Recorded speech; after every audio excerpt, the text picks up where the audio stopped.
Hey everybody, this is Mike. Welcome back to the ZMotorSports shop and channel. I'd like to welcome a bunch of new subscribers over the last few weeks, and I'd like to thank those ones that have stuck with me over the last year of building this shop. So today I'm going to take you on a short, well, I say short, but it probably won't turn into be a short, shop tour now that I have everything set up pretty much the way I want it for efficient workflow. Before we get started, I just want to preface by saying this is an actual working shop. You're not going to find epoxy floors, race deck flooring, wet bars, couches, 60-inch televisions, disco ball, any of that stuff. This shop was built from the ground up with one thing in mind, and that was workflow.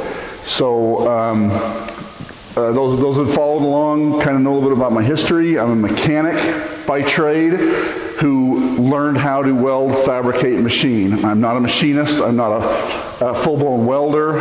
My main skill set or my main trade is mechanical, and I've learned to do the others basically when my early years of racing and whatnot. Just got tired of taking stuff to others to have welded and machined, and so I learned how to do that, and eventually over time, over the last 30 years, acquired the tools and I'd like to think the knowledge in which to do that. So as we go around the shop, kind of keep that in mind. The shop was set up for mostly mechanical, and then secondary to that is fabrication, machining, so forth. So I think what we'll do first is I think we'll probably go handheld, and we'll go into the RV and the storage bay. Again, just to cover the shop is 3,000 square feet total. The shop side, the actual working shop side, is 2,000 square feet. It's 40 wide, 50 deep. The RV bay is 20 wide by 50 deep. Where we have our motorhome, and then I also, along the dividing wall, have tools that are not used as frequently, so I didn't want them tying up space in the shop, so I have them along that wall in there, which is not encroaching really into the RV storage side. I've got plenty of room for my RV, even to put the slides out and everything, so it's not really encroaching into that, but it does get them out of the shop area and allows for a little more efficient workflow without tripping over and stumbling over things. But they're readily available if I need them. I can go over there. Most everything over there that I have is on wheels, so I can easily wheel it over into the shop and use it. So I think I'll go handheld. We'll start in the RV bay, kind of walk around it, then we'll come in, we'll go around the shop, and then I'll probably cover the toolbox last, just because that's probably a little time consuming, so I'll just cover everything else and then hit the toolbox last. So let's go over the RV bay. All right, here we go. We're walking into the RV storage bay. So the door coming in here is 14 foot tall, 16 foot wide. Controller and everything on the wall there. Over on the far corner in front of the coach is my 200 amp service coming in. Don't really have anything over on this side. This side just have my tow bar that I use for towing the Jeep behind the coach. It's a Roadmaster Nighthawk, and then I have the mesh screen that goes over to keep rock chips down. So I've got a 50 amp cord here on the wall, and then I have a buddy plug here that I can drop down outside the door. We have friends stay with us once in a while as they're traveling through the area, and we can back their coach right up to the door, plug them in, and then that way they can just unplug and take off in the morning. So coming around here, this is our 40-foot Monaco Dynasty. We recently had painted and done a bunch of work to. Over the last 11 years we've owned it now, so I think I'll probably end up doing another video, or a video standalone just on that. I've had a lot of, honestly I shouldn't say a lot, I've had some interest in doing a walk around tour or walk around video of that. So starting on the dividing wall here in the RV / storage bay, I have my hose clamps on the wall, helmets on a shelf above, along with my air blaster for blowing off the motorcycles after washing. Here's my 2010 Harley Davidson Ultra CVO. Right behind that is my son's 2012 Street Bobber. And then I've got some oil and coolant disposal jugs that I use to take my fluids for disposal. On this back wall, I've got some adapters that I made to do transmissions, and the one with the long bars there are what I use to do, I work on snowmobile engines.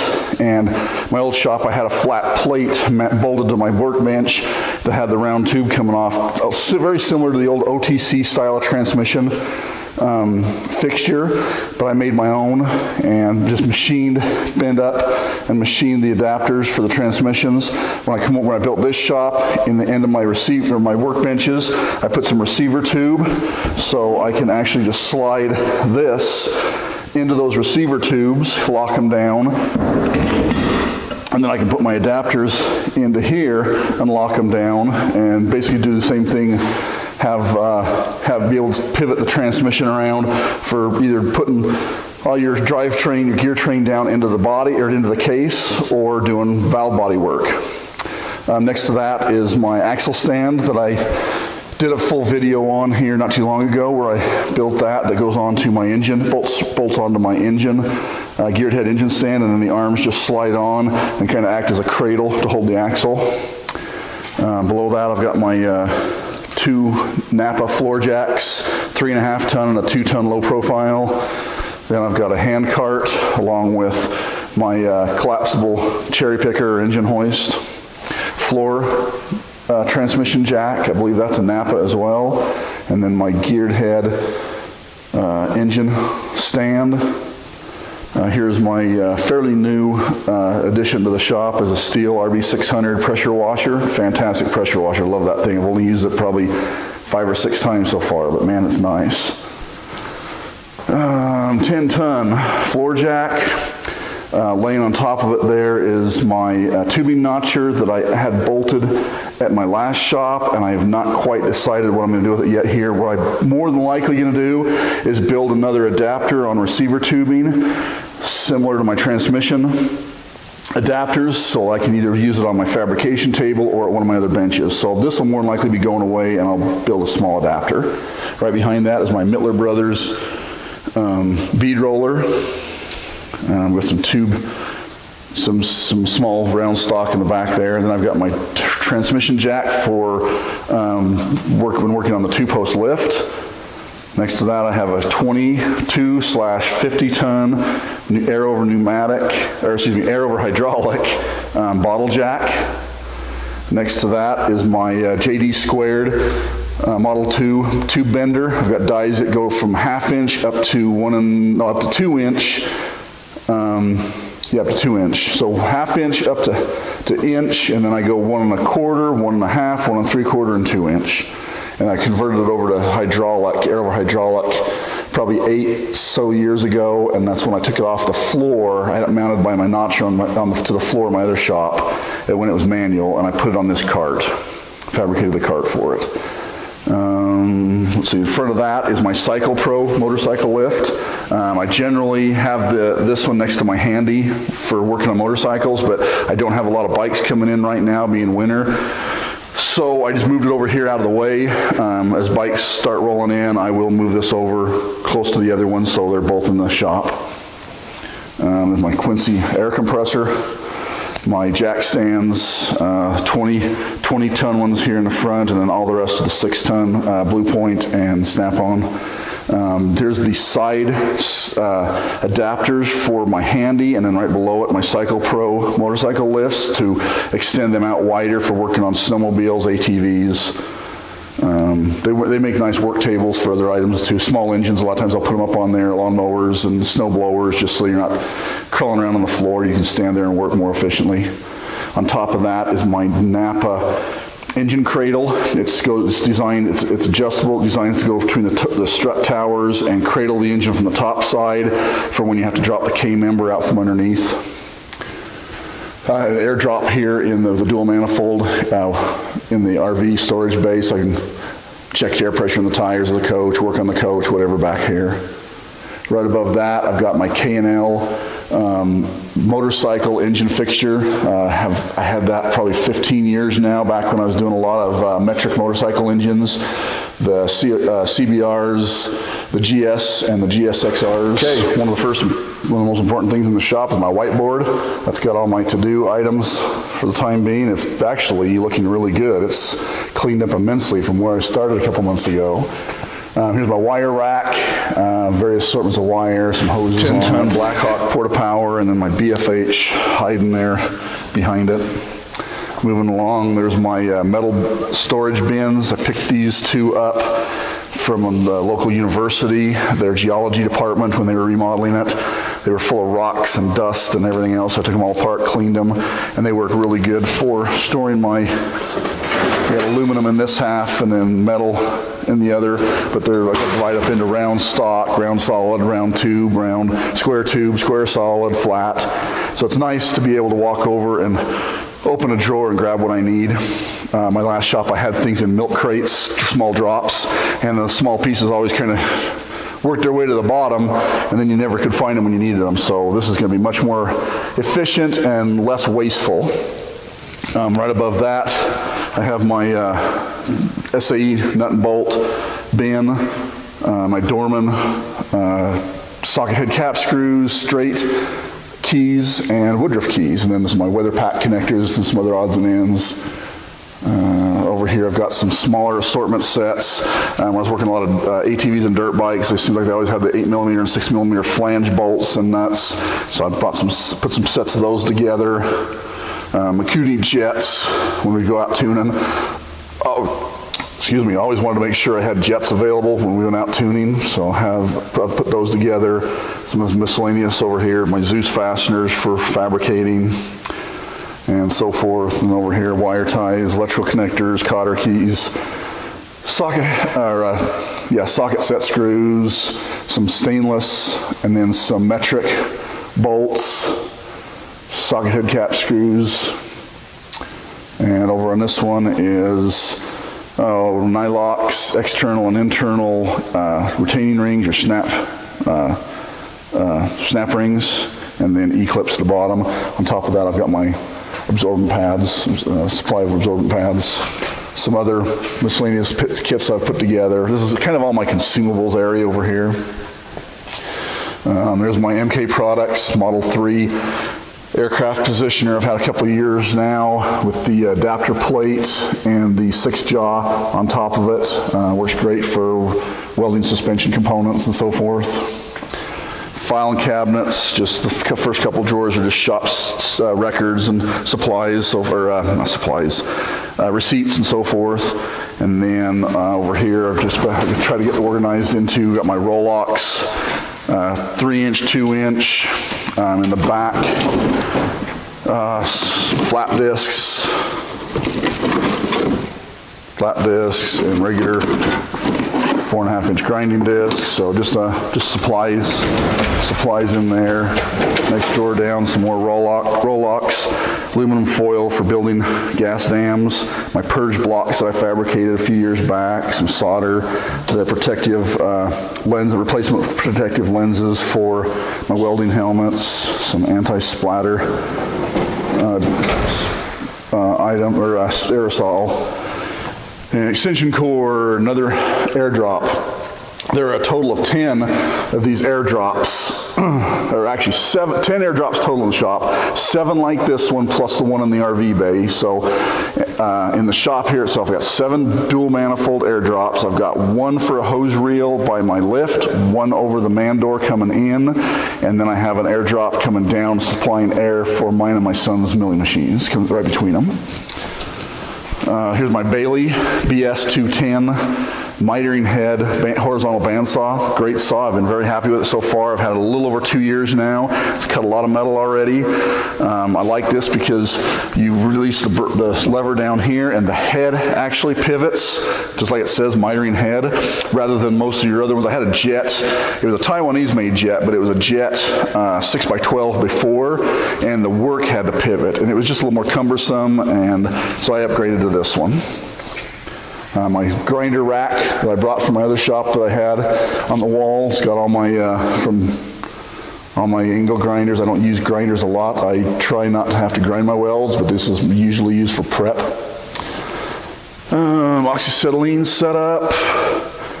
ESAB 875 plasma cutter, really good plasma cutter. I don't use it a ton. I prefer other methods of cutting, but I do have it here. A couple of 50 amp extension cords for welders in the back there.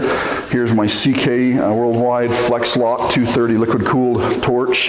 This is the one that you can release here and pivot this to different positions and lock it down, and it locks down pretty solid. It works really good for getting into some of these tight spots.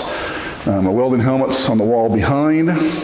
Underneath the cart I have a Miller Passport small 110/230 volt welder. So I have the small CO2 cartridges for gas, so I can run solid core wire on it. I don't use it a ton. I used it a little bit when we was racing and dooning, but not so much anymore.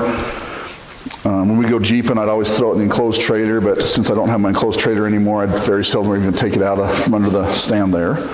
And here's my Miller MM251, fantastic welder, love it. Had this probably at least 12 years now. It's been a great welder. Large tank C25 in the back. Here's my Miller 300 DX Tig Runner. Again, great welder. I've had this in about 13 years. I bought this one about a year before the MIG welder. Love this thing. I've got the wireless foot pedal on it, so there's you see the dongle coming off. It's got the 25-foot Superflex leads on it, WP20 torch on it. Great setup. Dual flow meters, so I can use one for purging and the other for the actual supplying the gas to the TIG torch. Gloves. Oh, here's my Weldcraft tungsten grinder. I've had this maybe 10 years. Love this thing. Works out really well, and it's quick. It's very efficient. Before I used to walk over to the grinding wheel and touch it up. This one here, if I'm sitting here welding on something and I happen to touch, which we all do, and try to turn around, grab that, turn it on. It has various degrees, so you can do 22.5, 15, I believe 18 and 30, and it's all the different sizes of tungsten. And then on the top, you drop it in it's corresponding there, and you can put the small flat on the end of your tungsten. So it's got a little diamond wheel in there. Really neat, fast, efficient. There's my little piston TIG torch holder that I built a while back. Moving along, here is my Jet 20-inch floor-mounted drill press. Been a really good drill press. I've had this probably 8 years now. Fire extinguisher at the bottom there. Another air drop between the welders and my drill press. I did replace, one of the first things I did was put a Jacobs, I believe this is a 16N. Yeah, Jacobs 16N ball bearing chuck on it. A little holder there for my key. Little holder on there on the back, some more commonly used drill bits and some chamfering bits. On my Vise Grips here, rather, I got tired of having to bolt through my table on my other one, so on this table I actually machined a little, let's see if that shows up, with a little step in it.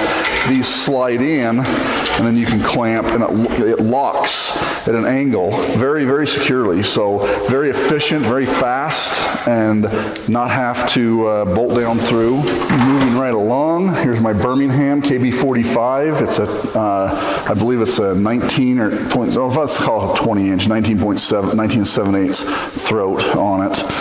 Really nice bandsaw. It's a Taiwanese made. Again, I bought this from Matt at Precision Matthews, so he's treated me really well. I bought this and the Bailey horizontal at the same time. It's got the band welding and grinding fixture on the side, kind of like the old do-alls, but you can't find a decent do-all around here, at least not one that's all clapped out. One thing I should mention when I built my shop, I have electrical outlets, dual receptacles every 6 feet, and there's only a couple of them on a circuit. And then I've got 30 amp for the dedicated. I pretty much knew where everything was going to be when I built the shop. So when I run the electrical, I run everything to correspond with how I had it mapped out. Welders, each welder is on its own dedicated 50 amp circuit, and then I have a couple of other a couple other outlets daisy chained into each one. So you can't run you can't run the same welder in 2 different places at a time. So each one is on its designated circuit here. So me or my son could be running both